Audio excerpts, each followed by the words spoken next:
que o que aconteceu foi o seguinte: anteontem começou a surgir a informação de que o Corinthians deve ao Cuiabá pelo Ranieri, mas no balanço do Corinthians tem uma dívida porque o Cuiabá ainda não pagou o Walter.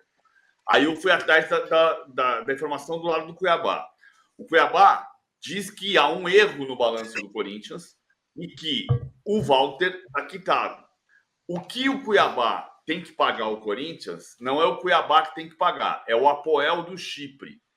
Porque em 2022, o Cuiabá tinha um jogador contratado no Cuiabá, que era o Marquinhos Meia, sobrenome Natividade, que foi formado no Corinthians, vendido ao Cuiabá. O Cuiabá vendeu ao Apoel e o Corinthians tem uma porcentagem da venda do Cuiabá para o Apoel. O Apoel não pagou ao Cuiabá. Então, o Cuiabá está acionando o Apoel na FIFA para receber o dinheiro do Cuiabá, para receber o dinheiro que o Apoel deve ao Cuiabá. Receber esse dinheiro, aí uma porcentagem desse dinheiro, por contrato, é do Corinthians. Mas não tem que pagar enquanto não receber. Então, o Cuiabá vai acionar a FIFA. Essa questão do fair play financeiro, ela é muito importante. Agora, acho que é importante também a gente entender e olhar que não é só o caso do Corinthians, né? Então, vamos pegar aqui, fui separando algumas coisas aqui. Algumas resolvidas, outras não. O Peñarol acionou o Palmeiras na FIFA pelo Piquerez. Aí o Palmeiras pagou o Peñarol a parcela atrasada do Piquerez. O São Paulo reclamou do Botafogo pela porcentagem de 18% do PR, como o Júlio Casares explicou agora. O Deportivo Maldonado, no ano passado, acionou o São Paulo por uma parcela atrasada do Caleri. O São Paulo acionou o Metalist da Ucrânia por uma parcela do Paulinho Boia que não foi paga. O Fluminense foi acionado pelo Itaboraí porque não pagou uma parcela do Lelê. O Santos teve o transfer ban porque não pagou o auxiliar técnico do Fabiano Bustos, o Otchanchorena. O Grêmio, no ano passado, foi acionado pelo Cerro Porteño na FIFA porque não pagou um pedaço do Vila Sante. Cara, é claro que tem que fazer o fair play financeiro. É óbvio que sim. Agora, veja que essa relação também é internacional. O Cuiabá não paga o Corinthians a porcentagem porque não recebeu do Apoel do Chipre. Eu não esqueço nunca a questão do fair play em relação à Champions League.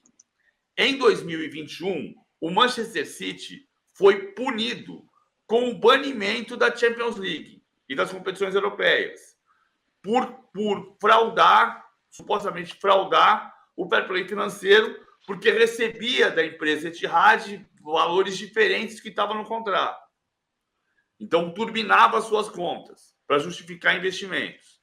A UEFA excluiu o Manchester City da Champions League. Sabe qual foi a final daquela Champions League que ele estava excluído? Chelsea e Manchester City. Porque a punição caiu e o Manchester City jogou a Champions League. Então, assim, é lógico que tem que regular isso.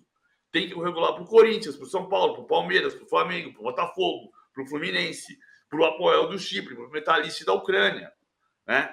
E é óbvio que o Corinthians pode quebrar por estar fazendo um investimento maior do que tem que fazer. Mas tem problema, se você vai pulsar, tem de todo lado. Que loucura, né, esse levantamento PVC.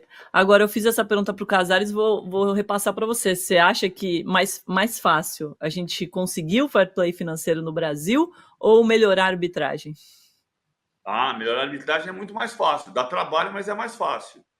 É mais fácil. Porque, embora o fair play financeiro está montado, né? O César Grafietti já fez um projeto de fair play financeiro, entregou à CBF. E está faltando a vontade política da CBF aplicar.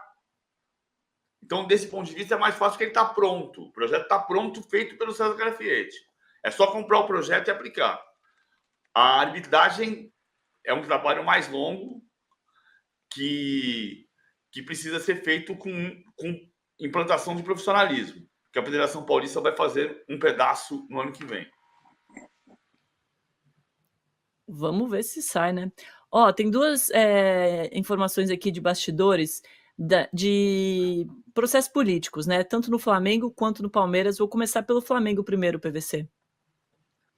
Flamengo, o Rodrigo Dunchi é candidato à sucessão do Rodolfo Landim. É o candidato apoiado pelo Rodolfo Landim. Tá? As pesquisas é imprevisível.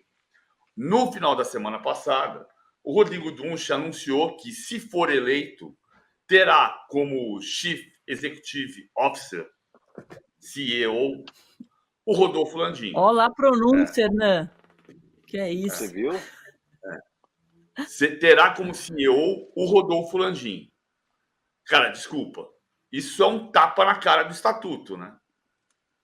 Porque, assim, você transformou a eleição para presidente num plebiscito e numa eleição para CEO. O estatuto diz que um presidente tem direito a 2 mandatos de 3 anos. Ao final do segundo mandato, ele não pode concorrer à reeleição. Aí você vai e dribla o estatuto, não concorre à reeleição, mas anuncia na eleição que, se ganhar o outro candidato, o CEO vai ser o presidente atual. Cara, isso é um golpe. Isso é golpe. É um drible no estatuto. E os candidatos de oposição, Maurício Gomes de Matos, apoiado pelo Eduardo Bandeira, Luiz Eduardo Batista, já estão dizendo que isso é um escárnio. O Bandeira chegou a dizer: ninguém tinha pensado, cogitado um drible no estatuto desta maneira. Estatutariamente é justo. Estatutariamente, o estatuto não prevê isso, né? Os estatutos de clubes não tinham nem a figura do CEO até pouco tempo atrás. É uma comparação que eu faço com Vladimir Putin, na Rússia. Porque o Putin foi candidato à presidência, reeleito presidente. Quando não podia, o Medvedev virava presidente e ele virava primeiro-ministro. E ele está no poder na Rússia há 25 anos. É plausível do ponto de vista da Constituição da Rússia. É plausível do ponto de vista do Estatuto do Flamengo. O que, no fundo, está acontecendo e está deixando estarrecidos os candidatos da oposição é que está se criando uma eleição para CEO. E, como se sabe, não existe eleição para CEO. O CEO é escolhido através do escrutínio, né, do presidente eleito. O Paulo Ricardo Lázaro, Hernan, manda aqui, ó. A regra é clara, se não está no papel, isso é legal. É legal, mas não é de bom tom, né? E é um pouco desrespeitoso com os torcedores, não? Porque quebra um pouco da palavra, né? Se você antes dizia, isso não tem, não pode, mudar assim de repente em cima para você se beneficiar, entre aspas, é estranho, não soa legal, sem dúvida nenhuma. E aí tem mais um bastidor agora da política do oposições à oposição. Eu não diria que foi uma acusação a palavra, mas assim, ela atacou o Savério Orlandi, sem citar o nome do Savério Orlandi, dizendo o seguinte, e aqui eu vou dar um ponto de vista meu, tá certo? A Leila faz um brilhante mandato como presidente. Não está em discussão o mandato da Leila como presidente. O que ela disse foi o seguinte: o candidato da oposição, que o Palmeiras tem que evitar que voltem aos cargos diretivos gente que passou por lá e que não foi bem sucedido. Veja o caso do meu adversário, né, o Savério Orlandi, que é candidato à presidência. Ele participou de mandatos lá atrás que só empurraram para o rebaixamento de 2012. Não foi isso que aconteceu. Não foi isso que aconteceu, e isso demonstra absoluto desconhecimento da história política do clube. Então, eu vou contar um pouquinho dessa história. O Afonso Della Mônica, presidente em 2007, fez um acordo com um grupo político do Palmeiras que se chamava Muda Palmeiras. Com isso, o futebol passou a ser dirigido pelo Gilberto Tipulo, que tinha como seu diretor de futebol o Savério Orlandi. O Savério Orlandi foi diretor de futebol campeão paulista de 2008 e emendou com a gestão Luiz Gonzaga Beluso. A gestão Luiz Gonzaga Beluso durou 1 ano e meio. O Beluso se afastou por um problema cardíaco. E quando o Beluso se afasta, acaba aquela direção. Não tem mais Savério Orlandi. Aí vem Salvador Hugo Palaia como presidente, que coloca o Vladimir Pescarmona como diretor de futebol. Vladimir Pescarmona, que hoje é apoiador da Leila Pereira. Então, O diretor de futebol depois do Saber Orlandi foi o Pescarmona. Aí veio a eleição para presidente do Palmeiras, quando o Paulo Nobre concorre pela primeira vez e perde. Aí vem Arnaldo Tironi. E foram mais 2 anos. Então, veja, são 3 anos de distância entre o Saber Orlandi e o rebaixamento. Então, tem uma informação errada que não deve ser passada da maneira errada. O Saber Orlandi não vai ganhar a eleição do Palmeiras. A Leila Pereira vai ganhar a eleição do Palmeiras. O que a oposição está propondo é um debate sobre o clube, sabendo que dificilmente vai ganhar a eleição. Agora, um debate sobre o clube propõe falar verdade sobre o clube. A Leila pode absolutamente desconhecer a história, mas não foi o Saber Orlandi quem empurrou para o rebaixamento. Houve 2 mandatos de presidente entre Saber Orlandi e o rebaixamento. Muito bom, eu vou pedir mais likes aqui, hein? Muito baixo o número de likes, a audiência está super legal aqui no chat também, só clicar aí no like que ajuda a gente. O Brasil venceu o Equador por 1-0, só placar magrinho, e amanhã tem jogo contra o Paraguai, 9h30 da noite, horário de Brasília. E o Dorival disse que está querendo uma seleção parecida com o Real Madrid, e o PVC vai explicar isso agora na prancheta. Por favor, Amanda, roda a vinheta.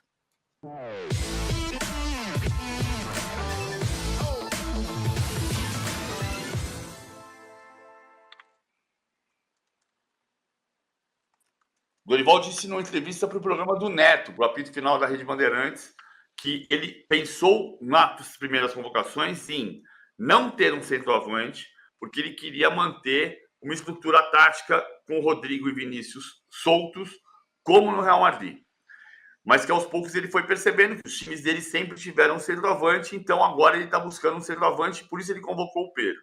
O Pedro se machucou. Fato é que, contra o Paraguai, na péssima atuação da sexta-feira passada, mas na vitória por 1-0 sobre o Equador, péssima atuação, o Rodrigo foi o centroavante. Lembra que eu falei na semana passada que ia ser um losango de meio campo? Não foi.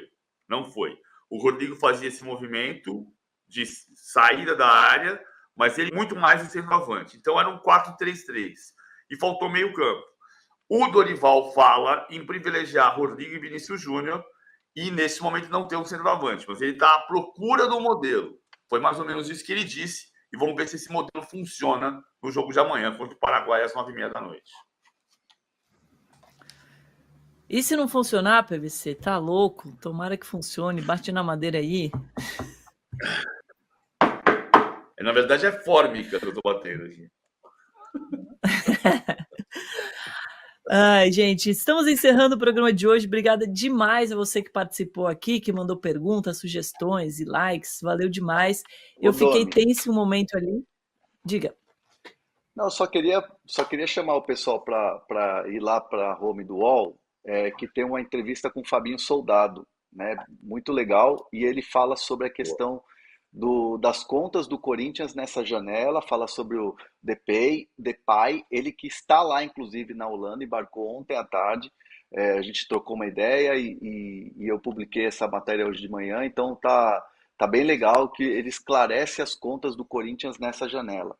Mesmo contratando 8 jogadores, com as saídas, o Corinthians ficou num sinal positivo, no fim das contas, nessa janela. Então é bastante esclarecedora para quem tem dúvidas de como o Corinthians está contratando na questão financeira. Vale muito a pena, tem as aspas todas lá da entrevista do Fabinho Soldado.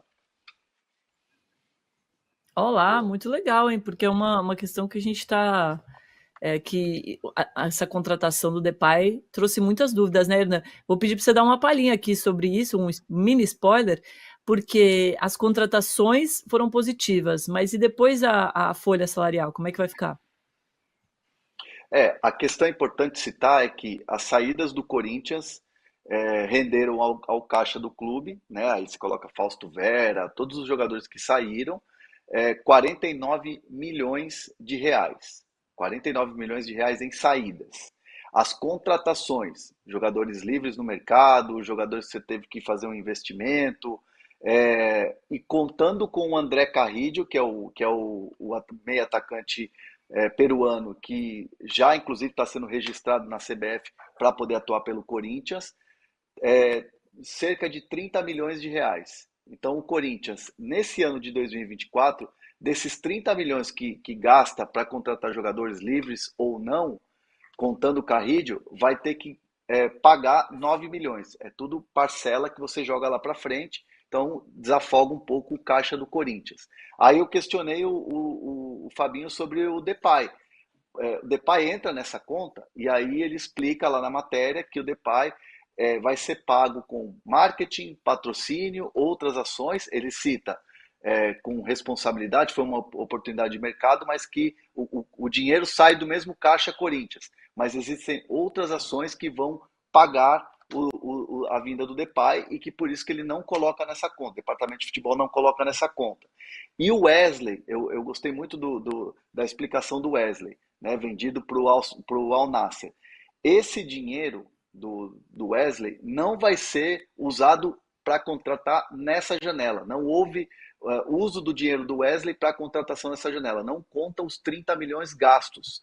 Esse dinheiro vai ser exclusivamente, segundo o Fabinho Soldado nessa matéria, esse dinheiro vai ser usado para as dívidas de janeiro, da janela de janeiro. E aí você coloca a dívida com o Cuiabá, né, no Ranieri, e a dívida do Mateuzinho com o Flamengo. Então, assim, ele explica direitinho nessa matéria, tá tudo bonitinho lá, é só que chegar lá, acessar e, claro, compartilhar.